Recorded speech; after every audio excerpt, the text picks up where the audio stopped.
Hello, friends, and welcome to Adventures in Pixie Land again for Bible study. We are, still in the NIV. Darn it, for those people who really want us to be in another book. It's not like I think this is the best version of the Bible ever. This is just the first one I'm starting with the channel. I have other versions, and we're going to read those ones when we're done with this one. Promise. That's the intention anyway. So, we are in 1 Peter. It's an epistle. Or a letter, a pastoral letter from Peter to other Christians. We are in chapter 2. We're starting at verse 11, and we are going into chapter 3, verse 7. So we are first finishing up the living stone and the chosen people. This is the last verse of it.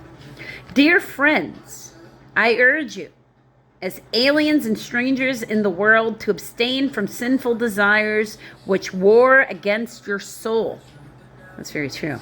Live such good lives among the pagans that though they may accuse you of doing wrong, they may see your good deeds and glorify God on the day he visits us.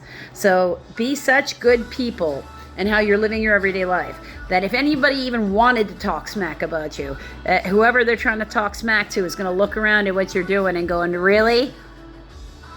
Where? Because if you're living a good life as just a person who's not trying to hurt the world, it's actually rather boring and there's no real drama, so it becomes nothing they can point at.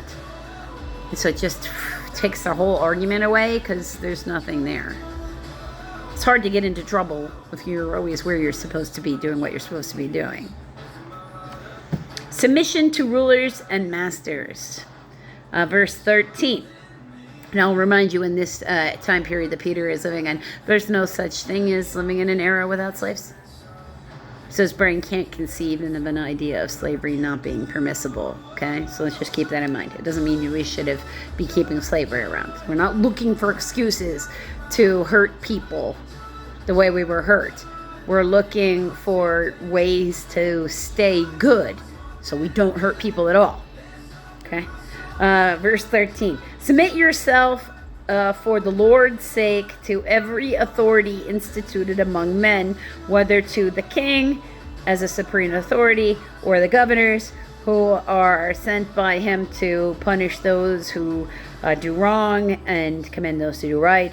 For it is God's will that by doing good you should silence the ignorant talk of foolish men. You give them nothing to talk about if you're doing what you're supposed to be doing. Live as free men, but do not use your freedom as a cover-up for evil. Like to know lip service good, actual good. Live as servants of God. Show proper respect to everyone. Got that? Everyone. Love the brotherhood of believers. Fear God. Honor the king.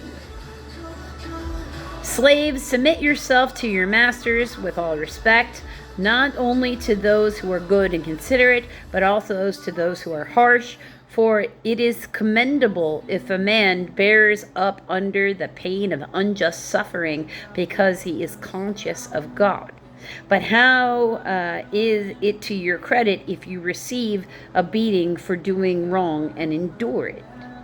Right, so if you get punished because you did something wrong, you're not really a credit to God. You got caught and then you got punished the way you knew you would get punished when you decided to do that thing in the first place. I'm not going to get into a debate here back and forth about what laws are just or unjust and whether or not we should have a system for fixing. I'm an American. Yeah. I believe we should have an input about what laws even exist, and we should have a proper system for protecting, against corruption. Do I know exactly what that perfect system is? No. And I'm not going to get into political parties. I don't like political parties. I do vote. I don't like political parties. They all suck. Politicians suck. That's my stance. But if you suffer for doing good and you endure it, then it is a commendable before God. So if you did something that was good and honorable, and people who are corrupt and evil felt that they could hurt you for it, God's going to have something to say about it. and there's going to be problems. To this you were called, because Christ suffered for you, leaving you an example that you should follow in his steps. He committed no sin, and no deceit was found in his mouth. D, that is Isaiah 53:9. When they hurled their insults at him, he did not retaliate. That is true. When he suffered, he made no threats. Also true. He didn't get loud and scream back at them. Instead, he entrusted himself to him who judges justly. He himself bore no sins in his body on the tree, so that we might die to sins and live for righteousness. By his wounds you have been healed. You were like sheep going astray, but now you have returned to the shepherd and the overseer of your souls. You have committed yourself to being a Christian, so you have submitted your will to Jesus's will, and Jesus did not fight back when they, like, he did not hurt them back when they were hurting him. Perfect submission, even unto death, because he didn't try to fight to save his own life. Wives and husbands, chapter 3, verse 1.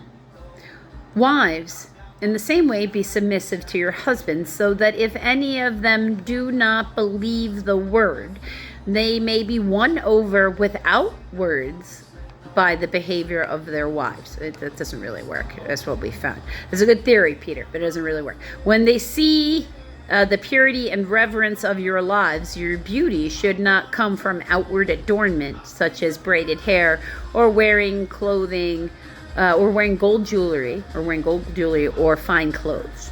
Okay, so it shouldn't be about how pretty your outward appearance is or expensive your things are. Instead, it should be that your inner self, the unfading beauty of a gentle and quiet spirit, which is of great worth in God's sight. Okay, so I will agree that God likes a gentle, quiet spirit. I would say that that goes for regardless of gender. One should be a gentle, quiet spirit.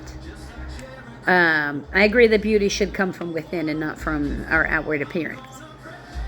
Submission to husband, though. Like, if he doesn't believe what you believe spiritually, there's, like, your gentleness isn't going to make him a Christian. So, that's something you have to think about in the beginning. That's what I can say when you're considering people. Chapter 3, verse 5. For this is the way the holy women of the past who put their hope in God used to make themselves beautiful. Yes, the gold and the inner self. Well, it depends on who it is. They were submissive to their own husbands. Well, okay.